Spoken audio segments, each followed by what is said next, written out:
doctors. Ex-North Korea detainee Otto Warmbier has severe brain injury. Doctors caring for released North Korea detainee Otto Warmbier said he has not spoken or moved on his own since he arrived in the United States on Tuesday, a condition they described as unresponsive wakefulness or persistent vegetative state. The 22-year-old has suffered extensive loss of brain tissue in all regions of the brain, doctors at the University of Cincinnati Medical Center said in a news conference Thursday. Also known as persistent vegetative state, the syndrome's symptoms include no voluntary movement or awareness of surroundings.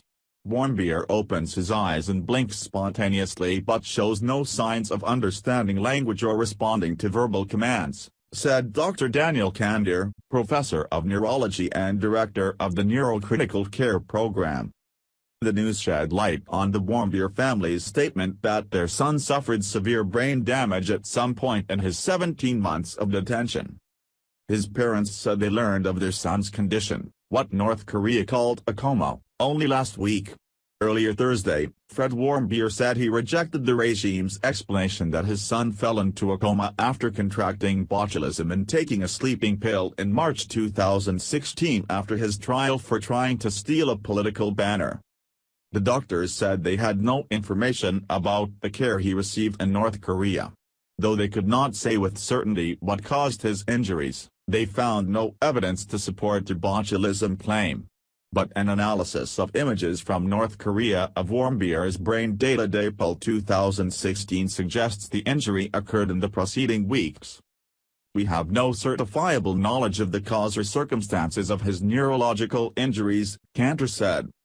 This pattern of brain injury is usually seen as a result of cardiopulmonary arrest where blood supply to the brain is inadequate for a period of time, resulting in the death of brain tissue.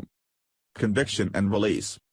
Otto Warmbier was a University of Virginia student when he was detained in January 2016 at Pyongyang Airport on his way home. He had been on a tour of the reclusive country, his parents said. North Korean authorities claimed they had security footage of him trying to steal a banner containing a political slogan that was hanging from a wall of his Pyongyang hotel. That was used as evidence in his hour-long trial. He was found guilty of committing a hostile act against the country and sentenced in March 2016 to 15 years of hard labor. It was the last time he was seen publicly before this week. Even if you believe their explanation of botulism and the sleeping pill causing a coma, and we don't, there is no excuse for any civilized nation to have kept his condition a secret and denied him top-notch medical care for so long, said Fred Warmbier in a 23-minute news conference at his son's alma mater, Wyoming High School, north of Cincinnati. The father saluted his son as a brilliant, adventurous and courageous man who did what he could to endure brutality and terror. The father, wearing the cream sport coat his son wore during his televised trial in North Korea, stopped short of saying how he believed his son was injured. "We're going to leave it to the doctors today," he said. Though they could not provide a specific cause, the doctors said Warmbier showed spastic, profound weakness and contractions in his muscles and legs. Beyond minor skin blemishes consistent with medical care, they found no evidence of fractures or trauma to his body. Nor did they find evidence of botulism, a toxin that causes nerve injury, Dr. Brandon Foreman said. Because it does not stay in the body for long, doctors looked for signs of chronic denervation, which is loss of nerve supply, he said. We did not find any evidence of that. Critical of Obama administration. Fred Warmbier appeared critical of the Obama administration's handling of Otto's detention, saying the family heeded the U.S. government's initial advice to take a low profile without result. They kept quiet on the false premise that North Korea would treat Otto fairly and let him go, he said. He said he and his wife, Cindy, decided this year that the time for strategic patience was over, and so they did media interviews and traveled to Washington to meet the State Department's Special Representative for North Korean Policy, Joseph Yun. Yun met in May with North Korean representatives in Norway, and the North Koreans agreed that Swedish representatives would be allowed to visit Otto Warmbier and 3 other U.S. detainees, a senior State Department official said on condition of anonymity this week.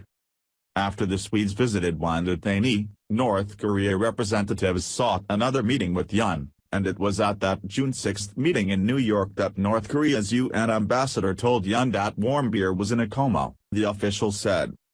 North Korea released Warmbier 6 days later. Fred Warmbier praised the Trump administration's efforts. "They have our thanks for bringing Otto home." When asked whether then-President Barack Obama could have done more, Warmbier replied, "I think the results speak for themselves." 3 other U.S. detainees. Warmbier's release coincided with basketball star Dennis Rodman's latest visit to North Korea, though U.S. National Security spokesman Michael Anton said there is no connection between the two. Fred Warmbier said the same Thursday. Dennis Rodman had nothing to do with Otto, he said. Rodman was asked by reporters Tuesday if he would bring up the cases of Warmbier and 3 other Americans detained in North Korea. "That's not my purpose right now," he said. "My purpose is to go over there and try to see if I can keep bringing sports to North Korea." The other Americans held by Pyongyang are Kim Sang-duk and Kim Hak-song, academics who worked at the Pyongyang University of Science and Technology, and a businessman named Kim Dong-chul. Fred Warmbier called on North Korea to release other American detainees. "There's no excuse for the way the North Koreans treated our son.